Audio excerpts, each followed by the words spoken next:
एक interesting data जिस पर आज हम आपसे बात करेंगे और थोड़ा समझने की कोशिश करेंगे कि ये इंसान जो है, इसकी सोच, जो मट्टी का ये जो इंसान है, ये समझ में नहीं पाते कि ये चाहता क्या है, इसकी जबान क्या चाहती है, इसका दिमाग क्या चाहता है, इसकी सोच क्या है, इसका नजरिया क्या है। ये खान पान पर नजर भी रखता है और खान पान को बदल भी देता है। इसी को थोड़ा समझने और जानने की इस वीडियो में हम कोशिश करेंगे।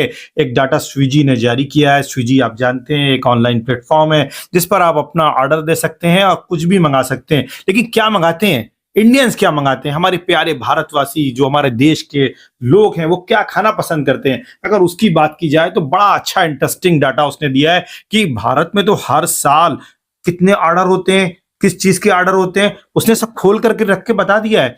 सिर्फ स्विगी की बात कर रहा हूँ, जोमेटो की बात नहीं कर रहा हूँ, और मैं उन रेस्टोरेंट की बात नहीं कर रहा हूँ, 5 स्टार होटल की बात नहीं कर रहा हूँ, बढ़िया बढ़िया रेस्टोरेंट्स की बात नहीं कर रहा हूँ, या गलियों के किनारे या मोहल्लों के किनारे या रोड के किनारे जो स्ट्रीट वेंडर्स होते हैं उनकी बात नहीं कर रहा हूँ। हम बात कर रहे हैं सिर्फ स्विगी की। और स्विगी क्या कह रहा है कि 2024 में 8.3 करोड़ ऑर्डर हुए। किस चीज के ऑर्डर हुए? बिरयानी के ऑर्डर हुए। ये बिरयानी हम लोगों ने खाई है, ऑर्डर कर करके, लगा के, मंगा करके, और 9 सालों से ये ऑर्डर लगातार इसी तरीके से चले आ रहे हैं। और भारतीयों की पहली पसंद क्या बनी हुई है? बिरयानी बनी हुई है। यानी अगर हम बात करें तो हर सेकंड में 2 ऑर्डर, और अगर हर मिनट की बात की जाए तो 158 बिरयानी के ऑर्डर स्विगी पर ही हो जाते हैं।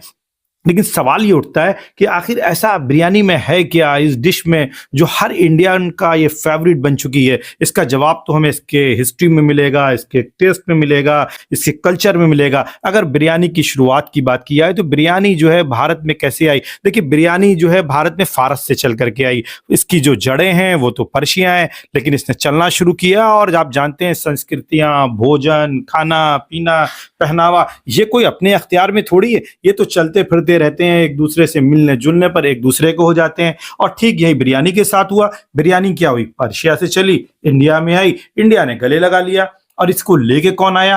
अरे वही बाजू में ईरान से निकल करके उज्बेकिस्तान चले जाइए तो वही मुगल थे। मुगलों को अपने साथ, वो तो हमलावर थे ही, साथ में हमला करा दिया बिरयानी का भी। अब बिरयानी आ गई, लेकिन बिरयानी ने अपना सबको आशिक बना लिया, बिरयानी ने सबको अपना मुरीद बना लिया। आज हम मुगलों को छोड़ चुके हैं। मुगल हमें नहीं चाहिए भाई, वो तो आक्रमणकारी थे, हमें उनसे कोई मतलब नहीं है। देश का मुसलमान भी उनसे मतलब नहीं रखना चाहिए। क्यों रखना चाहिए भाई? वो तो आक्रमणकारी थे। लेकिन बिरयानी तो हमारी अपनी है। लेकिन कोई भी लाया हो, किसी ने भी बनाया हो, इससे क्या फर्क पड़ता है? बिरयानी का तो टेस्ट बिल्कुल जुदा है, सबसे अलग है। आप सोचिए, हर मिनट 158 बिरयानी के ऑर्डर स्विगी पर हो जाते हैं। लेकिन सवाल यह है कि आखिर इसमें ऐसा खास क्या है जो हर इंडियन का फेवरेट बन चुकी है बिरयानी? बिरयानी की जड़ें तो आपको हमने बता दी, पैर कहाँ लगे हैं इसके? पर्शिया में लगे हैं। और आकल चल करके आ गई है अपनी इंडिया में। जहां ये चल करके आई है, जहां से, वहां तो इसे बिरयान कहा जाता है।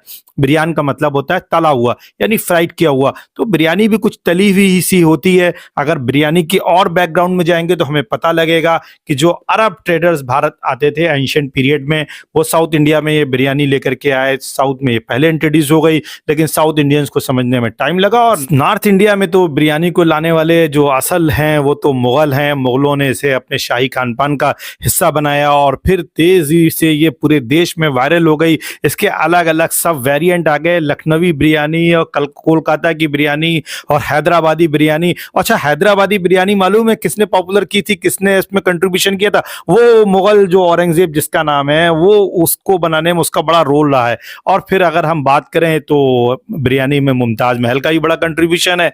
मुगल सैनिक बड़े कमजोर थे, उनको स्ट्रांग करना था, मजबूत बनाना था। उन्होंने कहा बिरयानी इसको खिलाओ, बिरयानी से ताकतवर बनेगा। और अब हम सब बिरयानी खा करके ताकतवर बन रहे हैं। एक्चुअल में यही होता है कल्चर। इसी को हम कहते हैं संस्कृति, इसी को हम कहते हैं गंगा जमनी संस्कृति।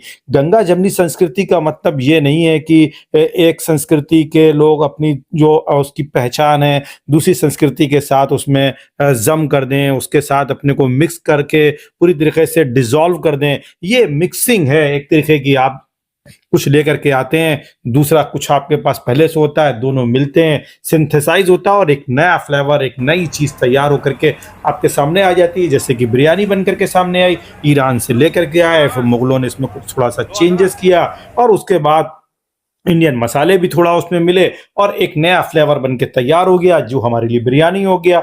अब इसी बिरयानी को भी कई-कई किस्में तैयार हो गई, जैसे कि अगर लखनवी बिरयानी की बात की जाए, हैदराबादी बिरयानी की बात की जाए, इनके अलग-अलग टेस्ट हैं। फिर अगर हम देखें तो तमिलनाडु में बिरयानी का एक अपना अलग अंदाज़ है, फिर कोलकाता की बिरयानी है और फिर हर घर की बिरयानी का एक अलग ज़ायक़ा, एक अलग टेस्ट आपको मिलेगा और यही तो कल्चर है। कल्चर को हम समझते हैं कि शायद कोई एक ऐसी चीज़ है जो किसी पर थोप दी जाए, किसी को अपने ख़ास एक रंग में रंग लिया जाए। नहीं, नहीं, वो कल्चर जो है वो तो एक एक आइडियोलॉजी हो जाती है। जब हम कल्चर की बात करते हैं तो कल्चर क्या करता है कि वो एक-दूसरे के साथ मिलता है, सिंथेसाइज़ होता है और एक नया तरीक़ा, रास्ता निकलता है जो दोनों को साथ में लेकर के संगम बना करके चलने की आगे कोशिश करता है। यही तो बिरयानी के साथ हुआ। हम मोगलों को छोड़ सकते हैं, बिरयानी को अख्तियार कर सकते हैं। यही संस्कृति है क्योंकि बिरयानी जो है वो हमारे लिए फ़ायदेमंद है, बिरयानी हमको सूट करती है, उसका स्वाद हमको अच्छा लगता है, बिरयानी हम खाएँगे। लेकिन चूँकि देश की राजनीति के लिए मुग़ल जो हैं वो एक प्रॉब्लम क्रिएट कर सकते हैं, मुग़ल नाम प्रॉब्लम क्रिएट कर सकता है, इसलिए मुग़लों से हमको थोड़ा-सा ऑब्जेक्शन है। मुग़लों को छोड़ दीजिए, बिरयानी को अख्तियार कर लीजिए, यही तो संस्कृति है और इसी पे हमको आगे बढ़ना है। आप मोटे तौर पर अगर हम बिरयानी की बात करें तो हैदराबादी बिरयानी जैसे मैंने बताया, अब हैदराबादी बिरयानी को कच्ची बिरयानी कहा जाता है। लखनऊ वाले थोड़ा और आगे निकले, उन्होंने कहा नहीं हम कच्ची बिरयानी नहीं खाएँगे, हम पक्की बिरयानी खाएँगे। हैदराबाद में बिरयानी का डेवलपमेंट पहले होता है, लखनऊ की बिरयानी का डेवलपमेंट बाद होता है। मुग़लों की ये दोनों पर छाप है, दोनों मुग़लों से ही निकल कर के आते हैं। लेकिन लखनऊ में नवाबों का जब दौर आया, मुग़ल थोड़ा कमज़ोर हुए, तो उन्होंने अपनी कहा हम पक्की बिरयानी खाएँगे, हम कच्ची बिरयानी नहीं खाएँगे क्योंकि मुग़ल तो अब जो है निकल चुके हैं और यहाँ पर तो अब नवाबों की हुकूमत है, इसलिए पक्की बिरयानी खाई जाएगी। अब दोनों में फ़र्क क्या है ये भी समझ लीजिए। कच्ची बिरयानी में मीट और चावल और मसालों को कच्चा एक साथ दम करके पकाया जाता है, इसलिए वो कच्ची बिरयानी है और इसमें केसर का और इत्र का उपयोग करते हैं, यूज़ करते हैं और उसे एक शाही टच दे दिया जाता है। लेकिन लखनवी बिरयानी की बात की जाए तो ये पक्की बिरयानी है। अब इसमें चावल को हम अलग पकाते हैं, मीट को अलग पकाते हैं, परतों में दम किया जाता है, हल्के मसाले और खुशबू के लिए जानी जाती है। तो ये लखनऊ की नवाबी बिरयानी हो गई, पक्की बिरयानी हो गई। अब अगर आज की बिरयानी सिर्फ एक डिश भर नहीं है, ये हर मौके का हिस्सा बन चुकी है। अब स्विगी इसको सपोर्ट कर रहा है, मैं नहीं कर रहा हूँ। स्विगी क्या कह रहा है कि जो फूड डिलीवरी प्लेटफ़ॉर्म्स हैं, उसके डाटा ये बता रहे हैं कि हर उम्र का, हर वर्ग का, हर मूड का पसंदीदा खाना क्या है? बिरयानी है। किसी भी उम्र का हो, बूढ़ा हो, जवान हो, किसी भी वर्ग का हो, महिला हो, पुरुष हो और साथ ही साथ किसी भी धर्म का भी हो सकता है, किसी भी जाति का हो सकता है और किसी भी मूड का हो सकता है। लेकिन उसका पहला जो फ़ेवरेट डिश है, वो तो बिरयानी है। और अगर मिडनाइट क्रेविंग्स की बात की जाए, पार्टी के मेनू की बात की जाए, बिरयानी हर जगह फिट बैठती है। रात में अगर हम खाने का कुछ मूड करता है, हमें ऑनलाइन बुकिंग करनी है, बिरयानी मँगा लीजिए, मज़ा आ जाएगा खा कर के। और बिरयानी सिर्फ़ एक खाना भर थोड़ी है, अब ये एक एक्सपीरियंस है।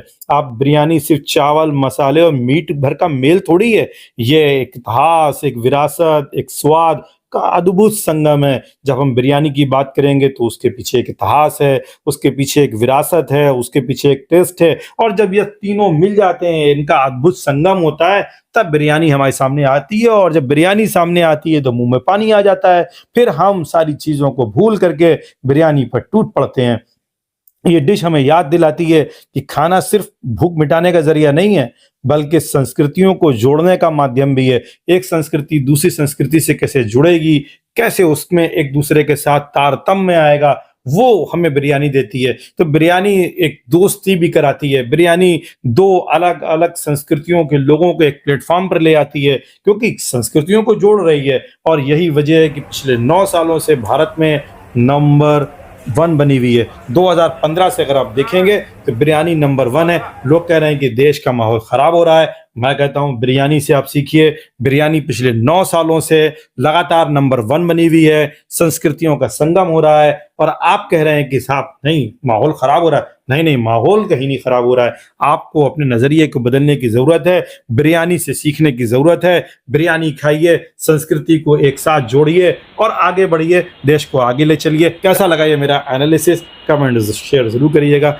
Thank you so much.